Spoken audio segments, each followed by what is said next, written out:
or it could even just do it continuously forever. Um, is that is that correct? Yes, but not. I mean, it could be set up in a number of different ways or formats, but All day. Like, you know, people like, Grandma, did you eat? Because it's like, you get sick of food. I ain't a minute fast. I eat.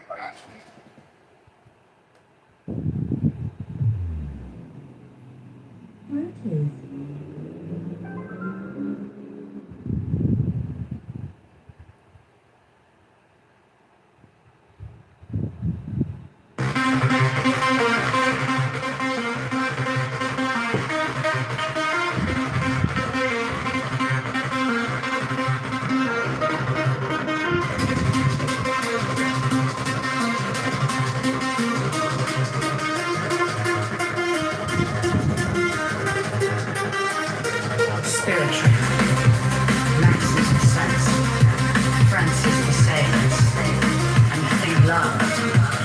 Human distinction makes order. Order that produces agreement, and proportion and agreement. You compute and finish things. Make beauty. The union to which love aspires is spiritual. Love not finding us equal, equalizes us. Not finding us united, unites us. The end of love is no other thing than the union of the lover and the thing loved. We cannot help conforming ourselves to what we love. All is subject to heavenly love. Who will either be king or nothing. To love truly and to cease loving are two incompatible things.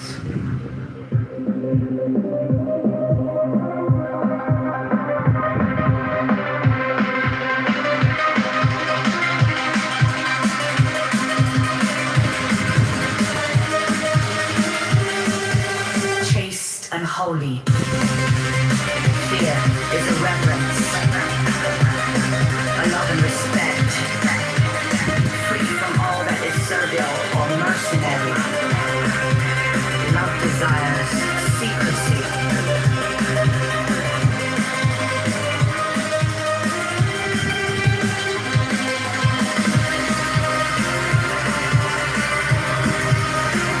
No power.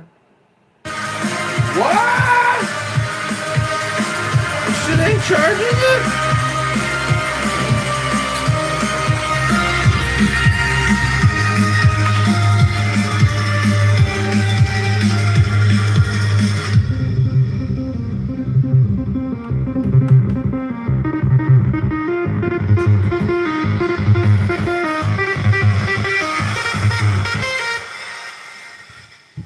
Look at me, hear the cold, break your past, unload.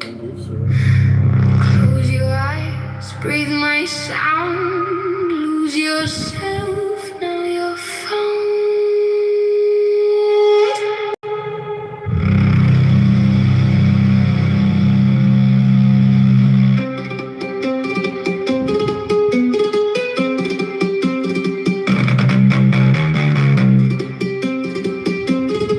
Still remembers who I was. Every scar still burns. Every whisper calls my name.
close your eyes.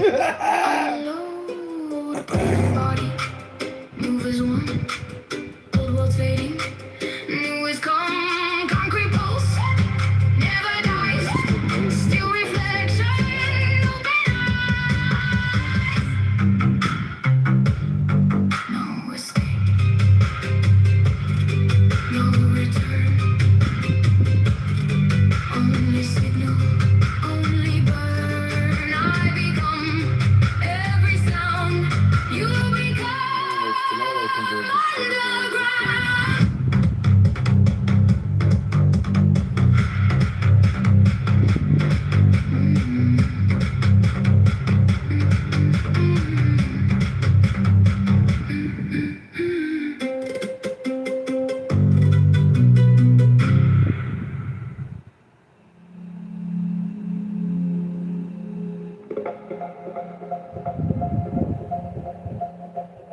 The walls remember what we erased. The walls remember every trace. Send it outward, pull it back.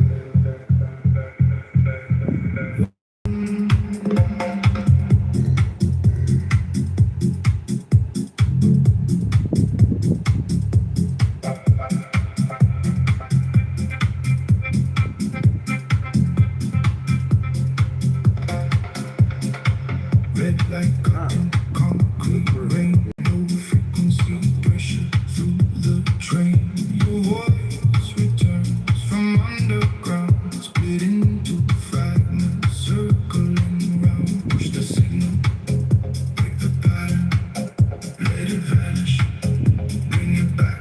The walls remember what we erased. The walls remember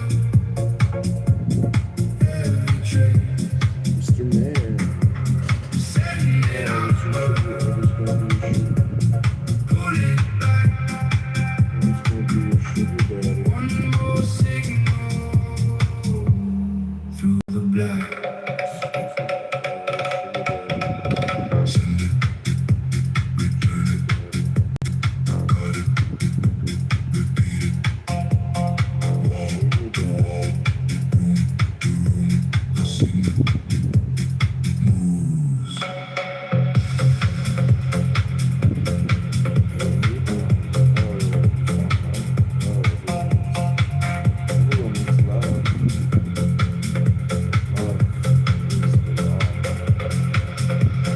Cold glass shaking before the dawn. One chord remains when we are gone. Footsteps scatter across the floor. Every reflection creates one more. Short transmission, long decay. Change the pressure, shift the space. Hold the rhythm, let it bend. Bring it closer, cut the end. The walls remember what we erased. The walls remember every trace. Send it outward, pull it back. One last signal through the black. Send it, return it, cut it, repeat it. The walls remember.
when you have enough people, like a large enough audience that would come in, and especially with the political climate at that time, is look, my rhetoric is kind of normalized now. I saw Pepe would not be Pepe if this app was as large today, because everything that I would say, there were a million people like me. That rhetoric just like exploded, and I mean, it's just kind of like. But Pepe, you're not Why the would source you- of the rhetoric, and you know, if you're gonna sit here and reminisce over the nostalgia of your glory I'm days. not reminiscing. I'm talking about the realities of Clubhouse. Like, Oh, the realities of a conference call. If you look at all of the people that did rooms, like just you can count them. Think of all of the people that would consistently open big rooms. There were people that absolutely eclipsed me. Oh. Way better than me. Wow. But you have to ask yourself. What? They all left the fucking app. They did? something else. Where'd they go? That is a fact. Where'd they go? A lot of them tried to do it elsewhere and failed. There's the only one that really stands out to me is that Mario Narwhal, whatever the fuck his name is. Mario Narfall, I feel like there's a lot of like international. See, that guy's got a huge audience. You've got just like 3 Ashkenazi Jews on here, a couple Schwartz. Your audience isn't really very big, Dr. PP. So, that's what I'm saying when you reminisce about the glory. Oh, you're not trying to get big. I got it. Yeah. Okay.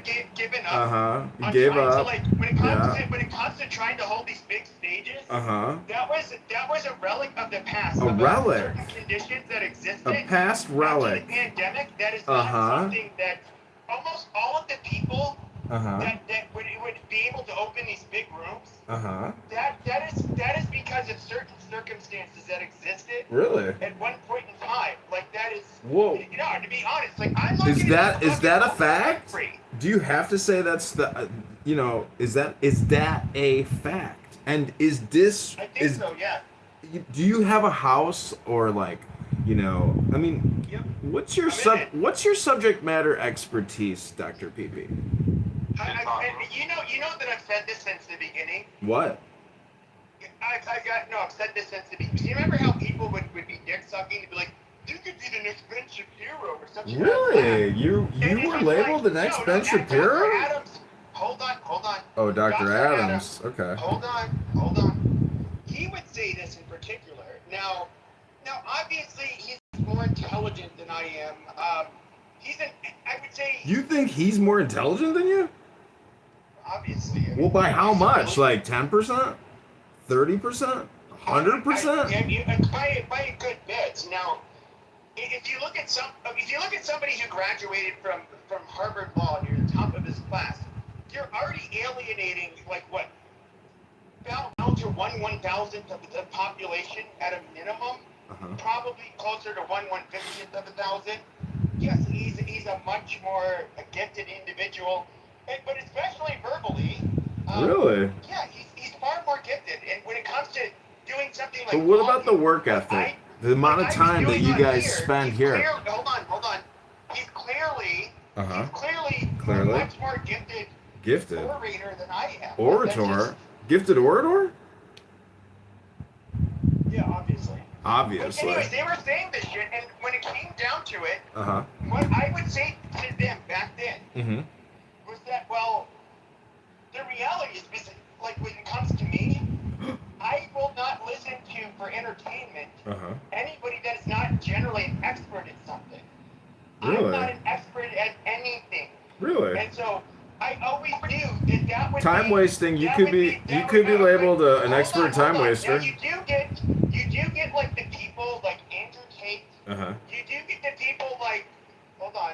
You do get the people like even Joe Rogan. But to be fair, he was a pioneer in podcasting. Big time. But he's also very humble. He doesn't. Super humble dude. And most of his podcast is him literally asking questions. Yeah. But most people, they are not an expert at anything. There's something really funny. Somebody posted. Oh my God, where are my reshares or whatever? Joe Rogan will think, oh, where the fuck is it? Hold on, I want to tell you. Where'd it go? All right, keep going. I'll bring it up here in a second. Yeah, I was just saying this. Like, you have podcasters and influencers. We can look at some of the more notorious people that have on the right. We can look at Nick Fuentes. He's an expert in nothing. I will say that he is obviously, and people like even Charles Murray, who wrote, Charles Murray, all of that. Obviously, a very high IQ individual. super high IQ. He watched one of his episodes, and that he watched him speak for 2 hours without a glitch, which he thought was absolutely remarkable. Really? He said that he strongly disagreed with it, but he is that you cannot be right and a gifted orator. Am I as gifted as him? Absolutely not. When it comes to No way. A lot of the Not even close. You're gifted, but like not that gifted. I'm not that gifted. Not even close to that gifted. And when it comes to language, that's always in English in general. It's in English that comes to where I would score very high in certain areas, but English was always my weak point. Really? I've never been good at expressing myself in words. Oh no. But so that would Ashkenazi Jews like Ben Shapiro with their high verbal IQs would absolutely decimate somebody like me with their verbose vocabulary. Wow. And to be fair, he's just more intelligent. Well, they don't say dad or dis like you, so I guess you're right, because you always say dad or dis like a little baby boy, like a little kid. Okay, yeah, you're fine. So But you're right. They do have a much higher verbal IQ You're score. mentally ill Michelin. A mentally ill Michelin? Really? What? Do you have any evidence to support your hypothesis? You already said your dad's a junior. All right, I found it here. Hold on.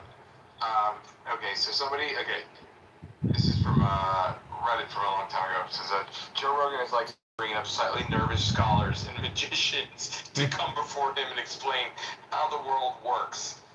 Glasses man, you explain to Joe why big sky and how tree grow, but he will also believe almost anything you tell him.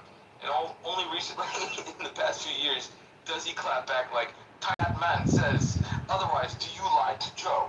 Tiny Hat, man, say fat, fat, bad, say fat bad for you, but that no sugar is enemy, and which is truth.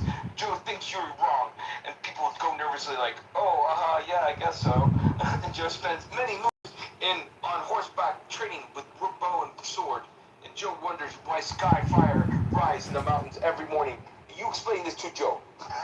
It's like, yeah, like I'm basically Neanderthal. Here's the thing, like they talk about the midwit. I'm like basically a midwit, like him. Yeah. You talk about the Low level midwit at that. You have the people that have like the 120 to 130 IQ, all of that, right? But if you look at what we would call experts, it's like the authorities on many things. We're looking at people that are at a bare minimum, generally 145 IQ. Wow. We're talking, standard deviation difference, much. If you look at like even any like we were talking shit yesterday about Condoleezza Rice. Yeah. And Abby and I were saying like, I don't think you like truly understand how intelligent this woman was. Like. Really? She, like, no, absolutely. Like. Wow. And. Yeah. What do you think about Ketanji Jackson going on the Michelle Obama podcast? Subject matter. Hey, Dr. Jordan, DJ in the house. Yeah, there he is. Shavua Tov, we made it. Man himself, right there. Rabbanu Shalom. But I would say that when it comes to What a. when it comes to something like Joe Rogan, he comes up with he can have these podcasts that are going to be interesting to the majority. And I want to be quite very. Are you like Joe Rogan? Okay, all right. You're not, dude. Just shut up. Hello? When it comes to, for example, making content of that would be entertaining. For example, to people that are like 145 plus IQ. Yeah. You're probably not going to be able to do that with an IQ of 120. Well, how do you rate narcissists in your IQ formula, like Dr. Jordan, who always talks about narcissists? But narcissists have different IQ levels. That's true. Irrelevant. If you're a narcissist super psychopath with a high IQ, do you think that you could still be successful? So let me just share something. Ironically, I just posted something on Facebook about how many PhDs are geniuses, and I think the number of PhDs, like the average IQ of a PhD is like 120 to 130. I don't think it's even that high. They're academically persistent, but what I think is really interesting is that once you get to a certain threshold, it becomes detrimental to your ability to presumably relate to other people. And I just don't think that there's much value in having a super high IQ at all, quite frankly. Well, I think that you would suffer a lot. Like, I can only imagine. You know, I'm not trying to be mean. They look at when I say I'm not trying to be mean. They could talk to somebody like me, and they would think like, oh, I thought like you when I was in 7th grade. You know, they don't really have the connection there. Are you an engineer or are you a masturbator? I mean, a master debater.